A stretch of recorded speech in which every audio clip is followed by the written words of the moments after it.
Baik, Assalamualaikum warahmatullahi wabarakatuh. Selamat datang teman-teman gizi ya di ilmu bahan makanan, topik ke-13 tentang penyimpanan bahan makanan. Jadi ini adalah sesi terakhir dengan saya di semester ini.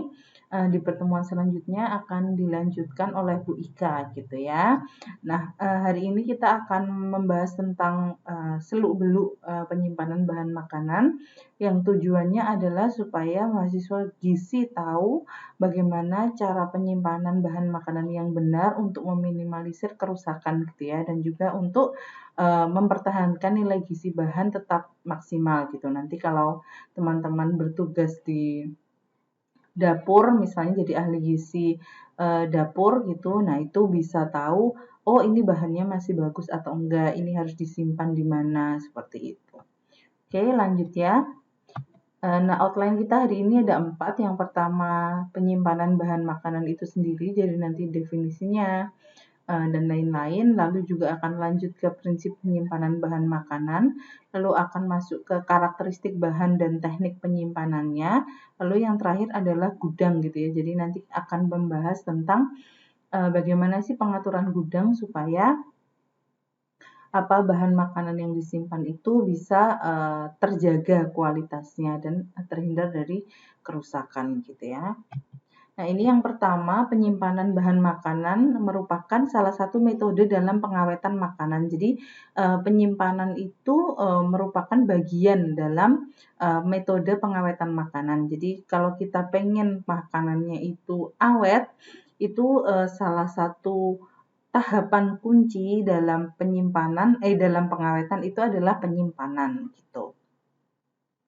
Nah, ini bertujuan agar bahan makanan memiliki shelf life yang lebih panjang, yaitu mencegah pembusukan. Jadi jelas ya, karena tadi dia merupakan bagian dari pengawetan makanan, pasti tujuannya adalah mendapatkan shelf life atau umur simpan yang lebih panjang. Dengan cara apa? Dengan cara mencegah pembusukan gitu ya.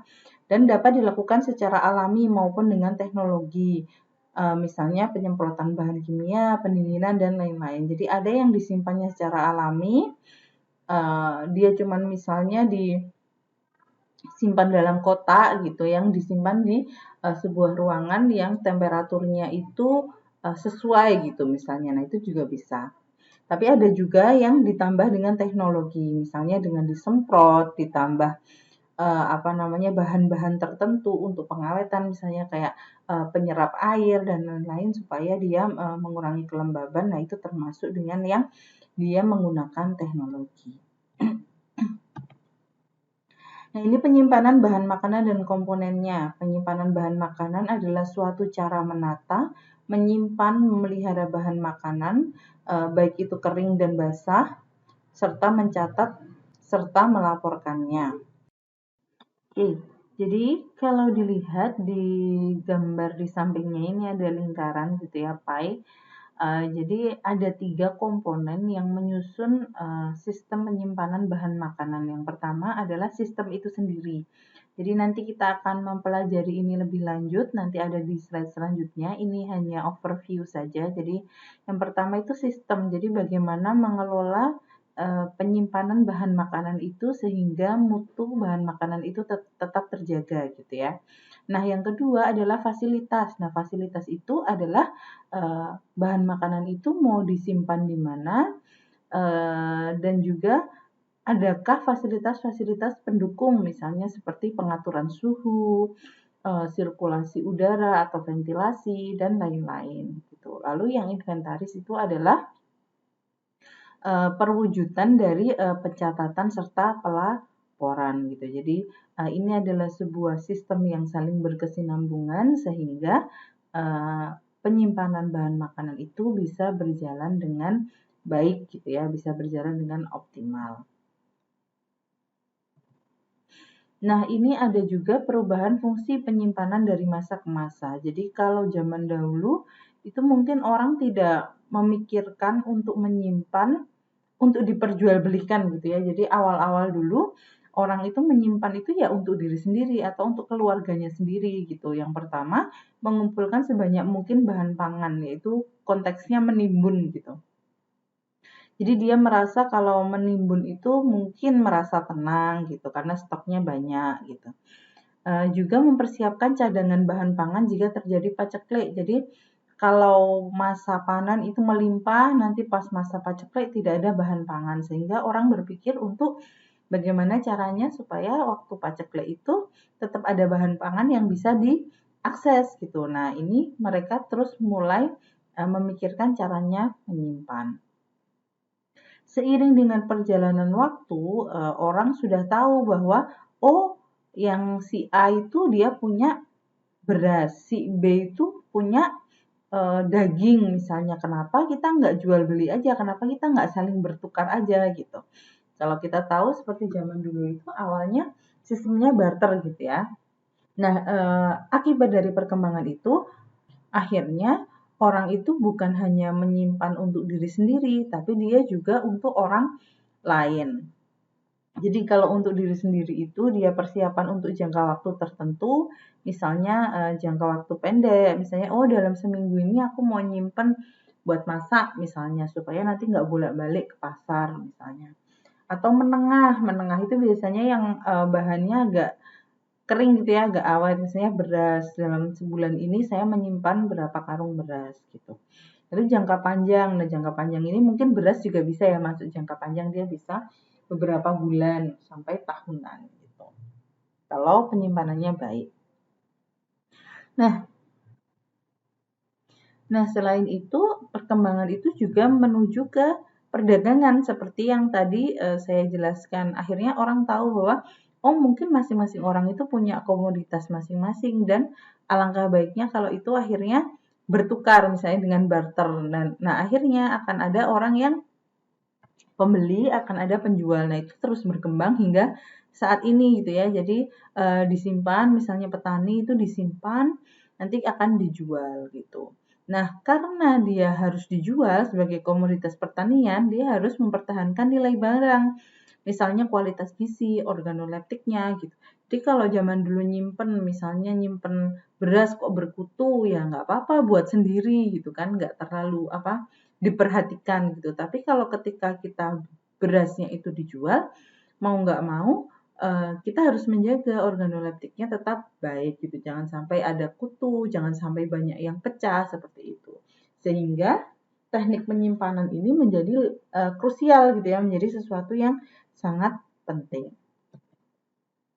Nah, untuk mencegah kerusakan kita harus tahu dulu apa faktor dan penyebab kebusukan bahan makanan. Jadi yang faktor yang mempengaruhi itu adalah suhu, kelembaban dan kekeringan. Jadi berapa derajat kadar airnya, lalu udara dan oksigen, cahaya dan waktu simpan. Jadi kalau faktor yang mempengaruhi itu dia bisa mempengaruhi penyebabnya ini. Jadi penyebabnya itu mikroorganisme, enzim yang dikandung bahan makanan, hewan pengerat dan serangga gitu ya. Jadi faktor ini bisa berubah gitu. Jadi misalnya kalau suhunya rendah ya dia tidak akan menyebabkan kerusakan. Tapi kalau dia suhunya tinggi, optimal untuk perkembangan mikroorganisme, dia akan menjadi faktor yang menyebabkan kerusakan.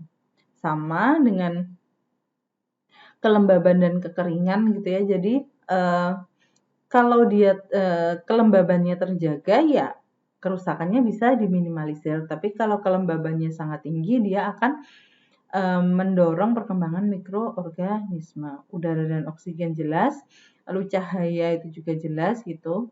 Lalu waktu simpan, semakin lama waktu simpannya otomatis akan lebih banyak bahan yang rusak atau busuk. Nah, kalau yang penyebab tadi cukup jelas ya, jadi mikroorganisme itu bisa yang keikut di dalam bahannya itu sendiri atau yang dari luar gitu. Lalu enzim yang dikandung makanan, jadi secara fisiologis dia memang menjalani proses gitu ya, degradasi sehingga akan ada yang rusak. Lalu hewan pengerat dan serangga. Pengerat itu contohnya adalah tikus gitu ya. Lalu serangga itu banyak misalnya semut, kutu dan lain-lain. Nah, ini adalah gambaran tentang bagaimana faktor itu mempengaruhi bahan makanan gitu ya, faktor dan penyebab. Jadi kalau faktor itu dia bisa mempengaruhi bahan makanan itu secara langsung gitu.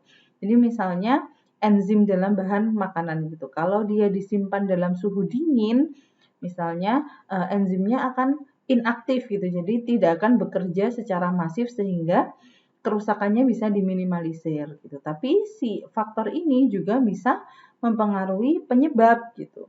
Seperti yang saya ceritakan tadi, kalau dia lembab itu otomatis serangga itu akan lebih banyak datang, hewan pengerat juga. Mikroorganisme juga lebih mudah tumbuh gitu. Nah, penyebab itu akan mempengaruhi bahan gitu. Jadi faktor ini bisa dikendalikan sehingga kalau faktornya dikendalikan itu dia bisa mencegah langsung ke bahannya atau dia juga mencegah pengendalian yang penyebabnya gitu. Ini ada tulisannya faktor kerusakan dapat mempengaruhi bahan langsung maupun mempengaruhi penyebabnya. Nah, yang kedua kita masuk ke prinsip penyimpanan bahan makanan. Jadi ini adalah beberapa prinsip penyimpanan bahan makanan. Jadi yang pertama, prinsip penyimpanan makanan itu sejalan dengan prinsip food hygiene. Jadi kebersihan makanan. Jadi dia itu kita tahu bahwa rantai makanan itu, rantai perjalanan makanan itu dari mulai dia produksi sampai dia nanti diterima di konsumen dan diolah gitu. Nah, ini merupakan bagian dari food hygiene juga gitu. Dia harus sejalan dengan food hygiene gitu. Dia mengendalikan berbagai faktor dan penyebab kerusakan bahan pangan. Jadi faktor-faktor yang dapat menyebabkan kerusakan bahan pangan itu kalau bisa saat menyimpan itu diminimalisir gitu ya. Jangan sampai dalam menyimpan makanan itu masih kotor, misalnya kita nyimpen sayur masih banyak tanahnya, atau kita nyimpen nyimpen daging itu masih dalam kondisi dia banyak tanahnya, misalnya habis Idul Kurban dia dipotong, disembelih gitu, lalu dagingnya dibagikan. Nah, kita simpan dalam kondisi kotor gitu ya. Lalu yang ketiga, memperhatikan jenis bahan makanan yang disimpan untuk menentukan metode penyimpanan yang sesuai gitu. Jadi kita nanti akan belajar bahwa bahan makanan itu jenisnya banyak gitu. Nah, nanti kita akan tentukan metode penyimpanannya itu yang sesuai apa gitu. Jika jenis bahan makanannya itu yang basah atau mudah rusak, ya nggak bisa diterapkan dengan metode penyimpanan bahan yang tahan lama misalnya. Gitu ya. Lalu ini adalah pencegahan kontaminasi, itu bisa kita lakukan dengan cara memisahkan antara bahan yang mudah rusak, biasanya bahan basah, dan yang tahan lama, biasanya bahan kering gitu. Nanti tentang gudang juga kita akan membahas ini lebih lanjut, jadi dipisah antara bahan yang dia mudah rusak dengan yang tahan lama. Bahan yang sudah rusak harus dipisahkan dari yang masih bagus dan dibuang secara higienis. Jadi nggak boleh misalnya, oh ini bahannya udah rusak, terus kita cuma pinggirin di dekatnya yang masih bagus gitu. Nah, yang sudah rusak itu harus ditangani dan dibuang secara hygiene. Jadi dibersihkan sekalian sehingga tidak ada resiko kontaminasi. Gitu. Bahan disimpan dalam kondisi sebersih mungkin. Gitu. Nah, ini juga penting gitu. Jadi misalnya ya tadi ya saya berikan contoh misalnya kita nyimpen sayur gitu, beli dari pasar gitu ya. Kita lihat dulu kalau misalnya sayurnya itu memang kotor sekali ya kalau bisa dibersihkan dulu gitu, dicuci atau gimana. Apalagi sekarang masa Covid ini akan lebih bagus kalau disimpan di kulkas itu dalam kondisi sudah bersih. Lalu selanjutnya tempat penyimpanan harus diatur sedemikian rupa untuk mencegah potensi kontaminasi. Contoh, yang pertama tidak menyentuh tanah dan dinding. Jadi ada jarak dengan tanah dan dinding. Jangan sampai kita menyimpan sesuatu itu ditaruh di tanah gitu. Atau menempel dinding gitu. Jadi harusnya ada jarak gitu. Lalu terdapat ruang sirkulasi udara. Itu jelas ya. Jadi dengan sirkulasi udara yang baik, suhunya juga lebih terjaga. Lalu ada akses untuk pembersihan dan pengaturan stok supaya bisa diterapkan prinsip FIFO, first in, first out.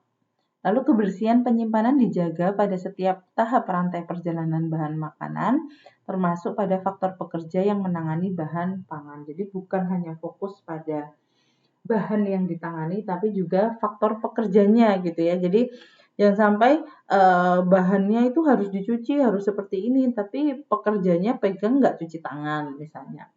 Atau pekerjanya itu menghandle makanan dengan sambil merokok misalnya gitu. Nah, itu seharusnya tidak boleh. Nah, tadi kita belajar tentang penyimpanan makanan dalam rantai perjalanan makanan. Nah, rantai perjalanan makanan itu apa? Dia dari masa produksinya. Jadi kita bisa lihat kalau di masa produksi itu penyimpanannya biasanya sederhana gitu ya. Dia cuma pakai karung, gabahnya dijadikan satu, nanti dijemur, kalau udah kering dimasukin gabah lagi gitu sampai dia siap giling gitu ya, sampai derajat kekeringan tertentu itu nanti dia sudah siap untuk digiling, karena kalau gabahnya basah nanti banyak yang pecah. Lalu dia akan masuk ke pengolahan, yaitu tadi penggilingan ya. Jadi dilepas kulitnya sehingga dia didapatkan beras yang sudah bisa dimasak gitu ya, udah nggak ada kulitnya. Nah, setelah digiling dia biasanya masuk ke pengemasan gitu. Nah, kalau awal setelah penggilingan itu biasanya masih disimpan di karung. Dan nanti kalau sudah dikemas, nah itu baru biasanya macam-macam. Ada yang dia dijual curah dengan karung, atau dia dikemas dengan kemasan plastik gitu. Biasanya sudah ditimbang misalnya 5 kilo atau 2,5 kilo seperti itu. Nah, kalau sudah dikemas nanti akan masuk ke tahap distribusi barang sampai ke konsumen. Nah, sampai ke konsumen itu juga masih ada tahap penyimpanan lagi. Biasanya kalau beras itu kita disimpan di rice box gitu ya, disimpan dulu di situ, atau ada yang disimpannya masih dalam bentuk di karung atau di plastiknya. Lalu setelah dimasak itu juga nanti ada penyimpanan lagi, yaitu nasi yang sudah masak itu disimpan di mana gitu ya. Nah, ini ternyata penyimpanan makanan itu memang ada di semua rantai perjalanan makanan, dari dia mulai produksi sampai dia bisa dikonsumsi gitu ya. Bahkan setelah dimasak pun masih ada tahapan penyimpanan makanan, tapi bukan lagi bahan makanan tapi sudah dalam bentuk makanan. Nah, dalam setiap prosesnya ini seperti yang sudah dijelaskan tadi, kebersihannya harus terjaga gitu ya. Jadi misalnya produksi panen itu di situ biasanya rentannya adalah apa? Tikus ya, tikus gitu. Nah, nanti kalau sudah digiling itu biasanya ke kutu gitu, kutu, tikus juga, lalu kadang ada kecoa, ada macam-macam gitu ya, atau pasir seperti itu. Lalu kalau sudah dikemas itu biasanya lebih aman ya, sudah apa namanya, dia apalagi kalau dikemasnya itu dalam bentuk plastik tertutup, itu biasanya lebih aman gitu. Nah, jadi setiap tahap di rantai perjalanan makanan ini seharusnya itu kebersihannya itu terjaga dengan baik supaya meminimalisir kontaminasi. Nah, jenis penyimpanan itu ada banyak. Jadi saya membaca sumber pustaka itu dia membagi banyak sekali. Itu yang pertama jangka waktunya.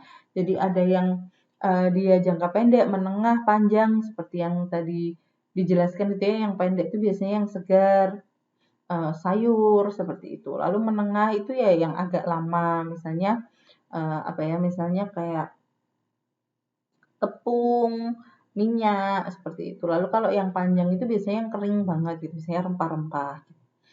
Lalu yang jangka sementara, jadi sementara itu ada dua, penyimpanan pajang dan transit. Pajang itu misalnya kayak kalau kita beli sayur di supermarket gitu ya misalnya. Nah, itu ada penyimpanan pajang. Jadi dia dipajang sambil dijual, yang mana dia itu hanya transit gitu. Jadi dia majangnya cuma sebentar dalam hitungan jam misalnya, nggak sampai berhari-hari gitu.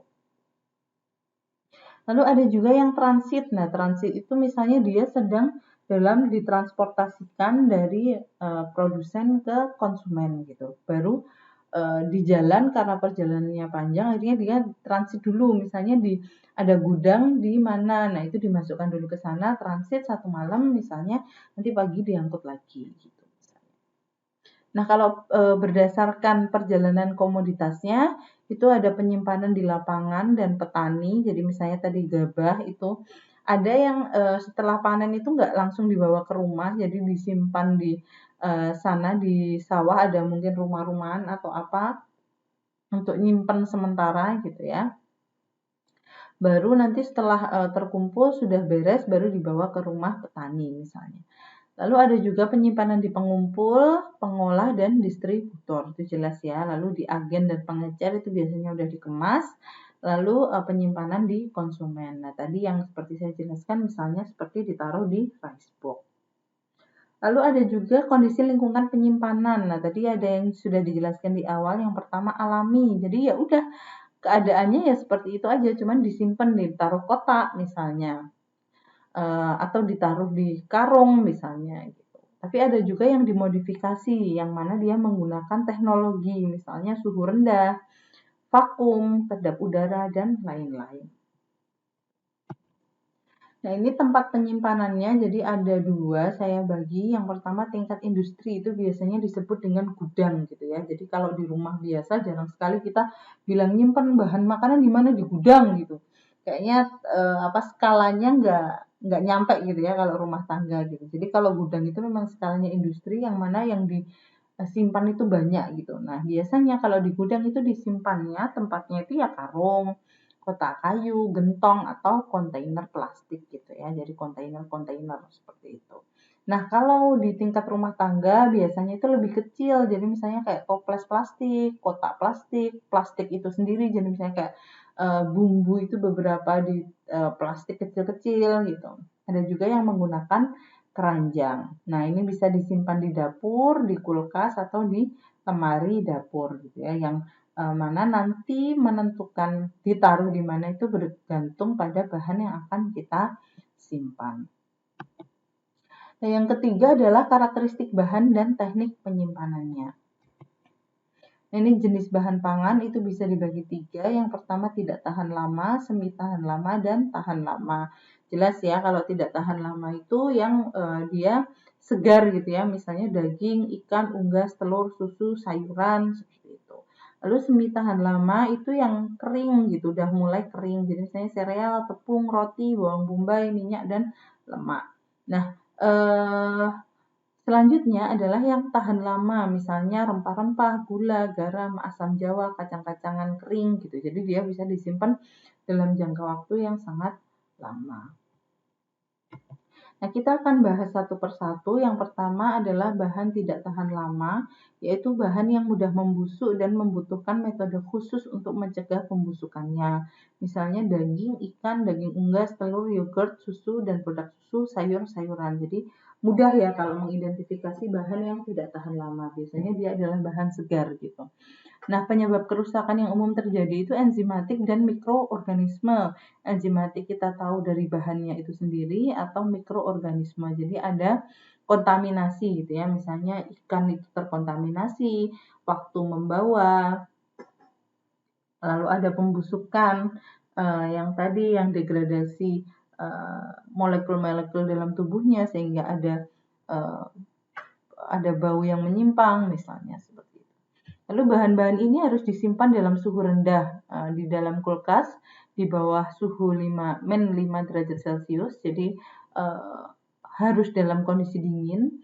Lalu kalau mau disimpan dalam freezer suhunya harus -16 derajat Celcius. Jadi misalnya seperti ikan, daging yang disimpan beku itu harus di bawah 16 derajat Celcius.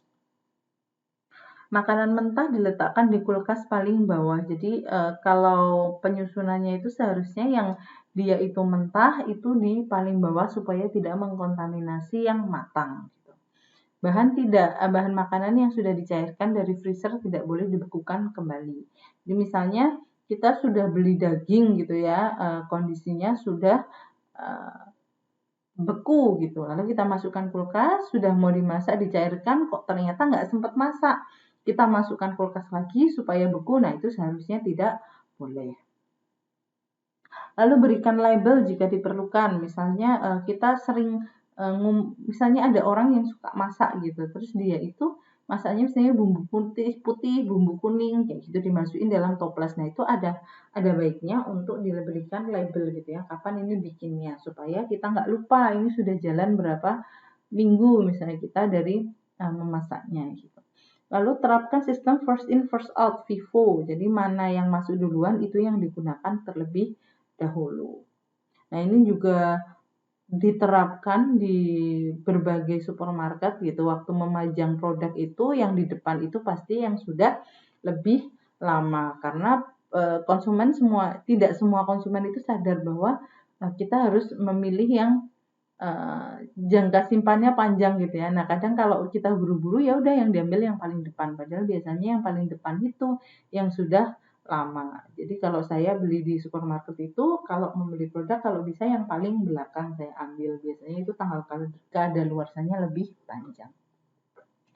Lalu ini ada gambar kulkas gitu ya, mungkin gambarnya tidak spesifik seperti yang punya kita gitu karena di sini tidak ada freezernya, jadi di sini chiller ya, dia freezernya kayaknya terpisah. Lalu yang pertama itu yang di atas, the top of the fridge has an average temperature of 7, jadi pakai bahasa Indonesia aja. Jadi apa namanya bagian atasnya itu dia temperaturnya biasanya 7 derajat Celcius. Nah, itu ideal untuk menyimpan apa namanya mentega dan keju gitu. Nah, jadi yang suhunya sekitar 7 derajat Celcius itu untuk mentega dan keju. Lalu yang tengah itu yang lebih dingin itu untuk yang ikan segar atau apa daging yang sudah dimasak, telur dan produk susu gitu ya, krim dan yogurt. Nah, ini berarti yang lebih dingin itu yang bagian tengah gitu ya. Nah, yang bawah itu lebih dingin lagi, jadi ini terlihat level dinginnya lebih rendah untuk sekitar 3 derajat Celcius dan ini cocok untuk daging mentah dan makanan yang sudah siap saji yang didinginkan gitu. Jadi makanan beku. Nah, yang bawah itu paling tinggi suhunya, jadi antara 8 sampai 10 derajat Celcius untuk menyimpan buah dan sayur. Jadi buah dan sayur itu memang kalau terlalu dingin juga cepat rusak, kalau terlalu panas juga mudah rusak. Jadi memang suhunya itu tidak terlalu dingin tapi juga tidak boleh terlalu panas gitu. Gitu ya, jadi yang diperhatikan adalah suhunya gitu, di mana suhunya itu cocok untuk menyimpan apa gitu. Kalau susunannya itu masing-masing kulkas bisa saja berbeda. Nah, ini bahan semi tahan lama. Tadi kan bahan yang tidak tahan lama, ini yang semi. Makanan semi tahan lama merupakan makanan yang mampu bertahan tanpa adanya tanda-tanda pembusukan selama beberapa minggu hingga bulan, tergantung variasi suhu dan kelembaban tempat penyimpanan.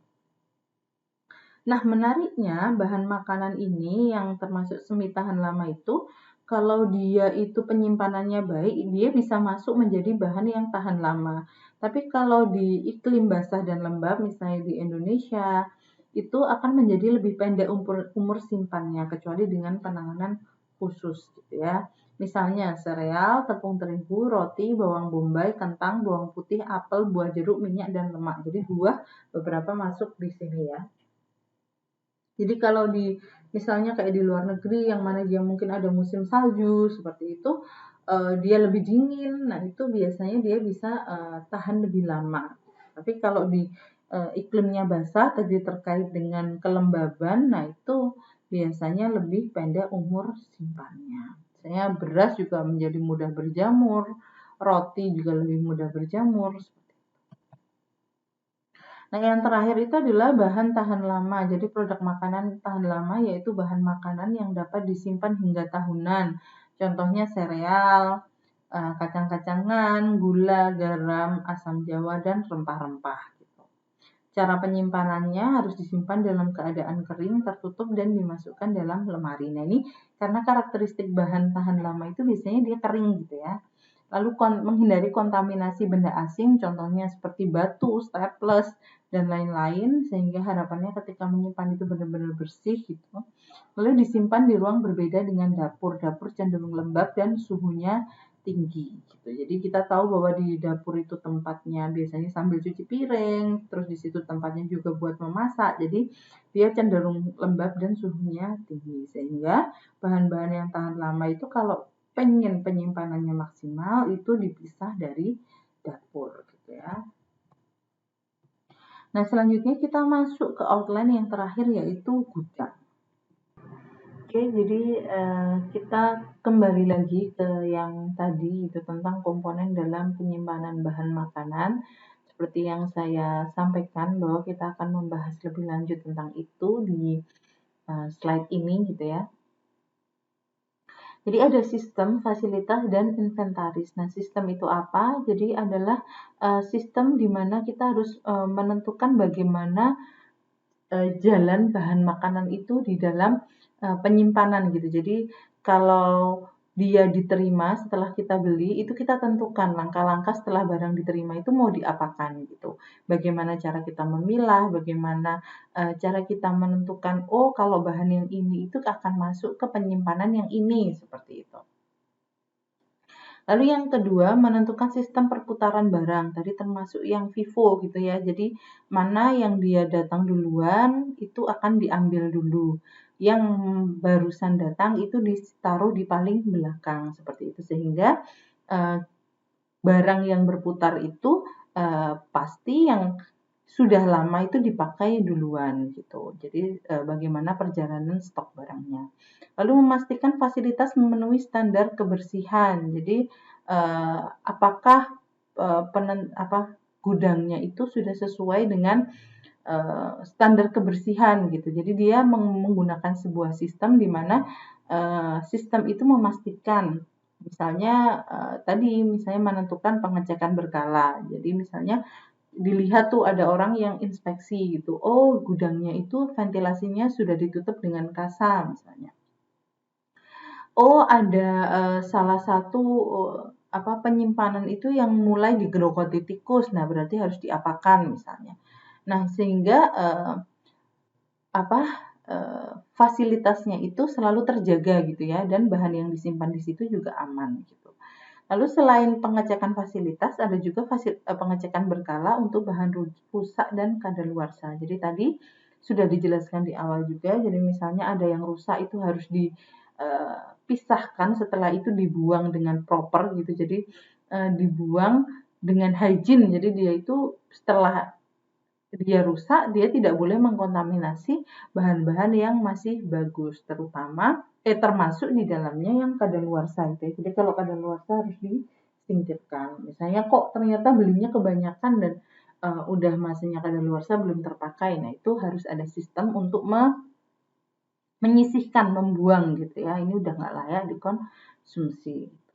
Nah, yang kedua adalah fasilitas. Fasilitas harus memenuhi syarat penyimpanan kering dan basah, di mana penyimpanan kering dan basah itu punya syarat tersendiri, misalnya seperti suhunya itu berbeda dan lain-lain.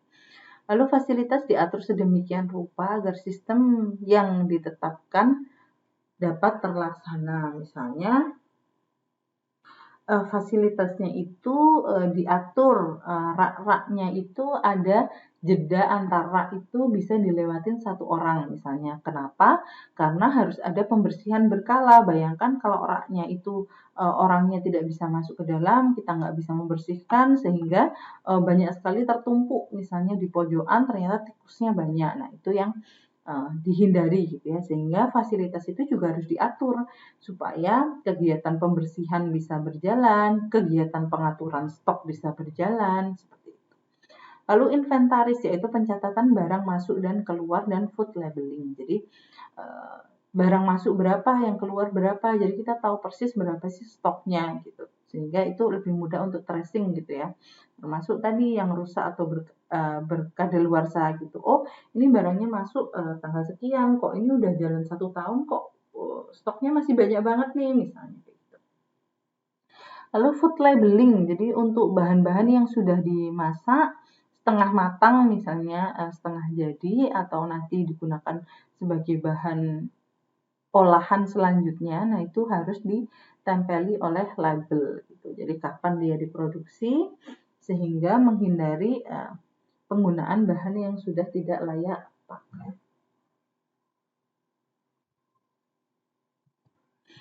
Nah, apa sih yang dimaksud dengan gudang gitu? Jadi gudang adalah tempat penyimpanan yang memungkinkan orang dan barang leluasa bergerak di dalamnya. Tadi ya sudah dijelaskan ya. Jadi barang itu bisa ada flow-nya, yang masuk duluan itu keluar duluan gitu.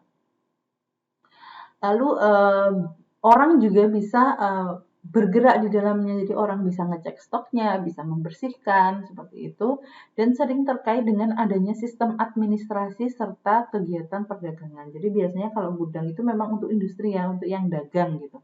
Jadi kalau tingkat rumah tangga itu biasanya nggak pakai gudang. Nah, di sini itu yang saya highlight adalah ternyata gudang itu selalu terkait dengan sistem administrasi. Jadi dia itu bukan hanya menyimpannya, oh bahan ini harus disimpan suhu sekian gitu, tapi juga terkait dengan administrasi. Jadi berapa banyak bahan masuk, berapa banyak bahan keluar, berapa banyak bahan rusak, dan lain-lain. Setelah bahan makanan diterima, maka segera ditentukan akan didistribusikan kemana. Apakah langsung diolah ke tempat persiapan pengolahan, misalnya kayak kalau saya dulu pernah praktek di Sarjito itu, ada beberapa bahan itu yang begitu datang langsung diolah gitu. Misalnya seperti sayur, itu biasanya mereka nggak stok lama gitu. Ini misalnya untuk makan sore misalnya, nah itu biasanya pagi itu ada yang datang bahan segar. Lalu ada ruang penyimpanan gudang bahan makanan kering. Nah kalau yang bahan makanan kering ini biasanya bisa beberapa hari sekali gitu ya, jadi dia nggak setiap hari datang gitu.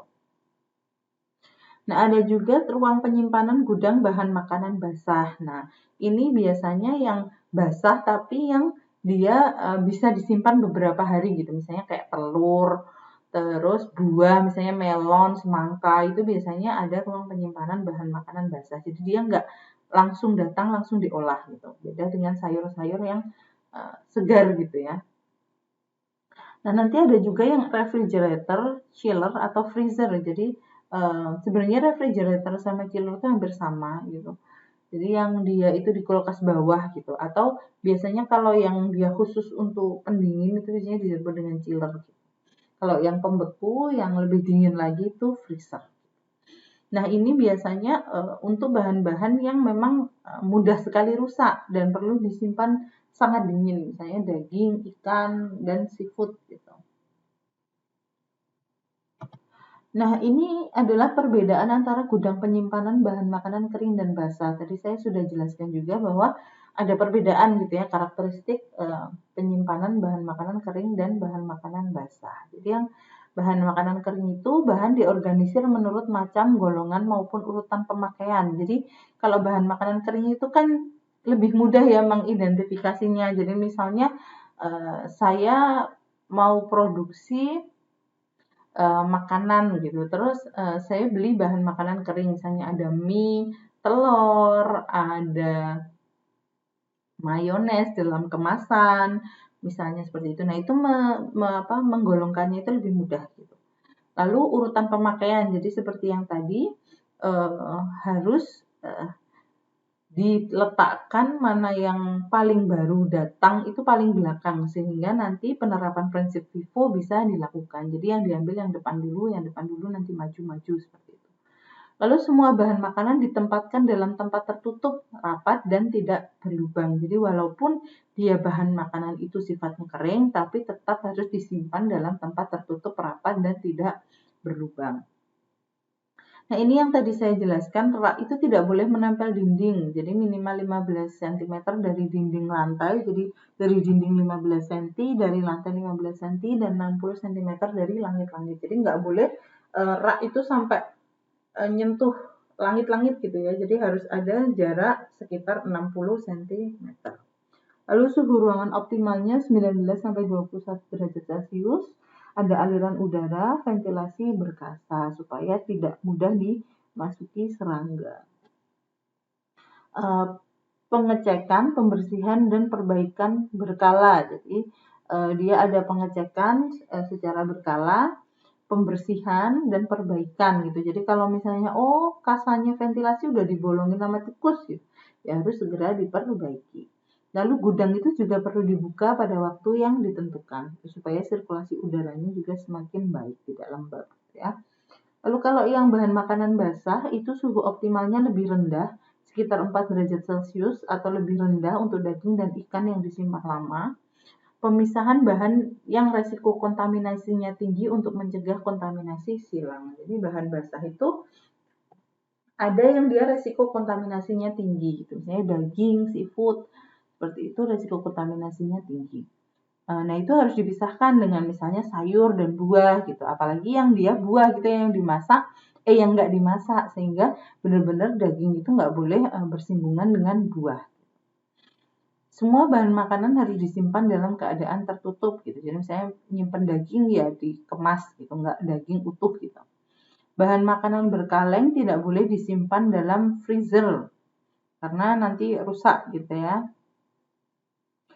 Bahan makanan berbau tajam harus ditutup rapat atau disimpan terpisah. Contohnya ikan asin misalnya atau terasi misalnya. Seperti itu harus ditutup rapat atau disimpan terpisah. Tidak boleh terlalu sering dibuka. Jadi kalau yang tadi yang kering itu malah justru kadang-kadang harus dibuka. Kalau yang bahan makanan basah itu malah justru tidak boleh terlalu sering dibuka karena mencegah kenaikan suhu gitu ya. Kalau kayak kulkas kalau selalu sering dibuka itu kan suhunya terus naik. Lalu pembersihan minimalnya 1 minggu sekali. Nah ini suhu chiller dan freezer gitu. Jadi chiller itu biasanya 4 hingga 6 derajat Celcius gitu. Itu yang biasa gitu ya, yang biasa kita buat nyimpen di rumah. Lalu kalau freezer itu min 18 derajat Celcius hingga minus 20 derajat Celcius, lebih dingin. Lalu kalau kamar beku itu hingga minus 200 derajat Celcius. Nah ini kalau kalian nanti di rumah sakit itu biasanya ada, kalau rumah sakitnya besar itu ada yang namanya kamar beku gitu. Di Sarjito ada. Jadi di sana itu dingin sekali dan memang khusus untuk menyimpan bahan-bahan yang sangat mudah rusak gitu. Dan benar-benar di dalam tuh beku gitu, nggak cuman kayak di kulkas gitu, benar-benar dingin banget. Gitu. Nah ini contohnya kamar beku, jadi semua bahan di situ itu dikemas gitu ya, terus setelah itu dibekukan gitu dalam suhu yang sangat rendah. Nah, ini adalah jenis bahan makanan dan suhu simpan. Jadi kalau misalnya daging, ikan, udang dan hasil olahannya itu kalau cuman buat 3 harian lah, nah itu bisa ditaruh di chiller gitu.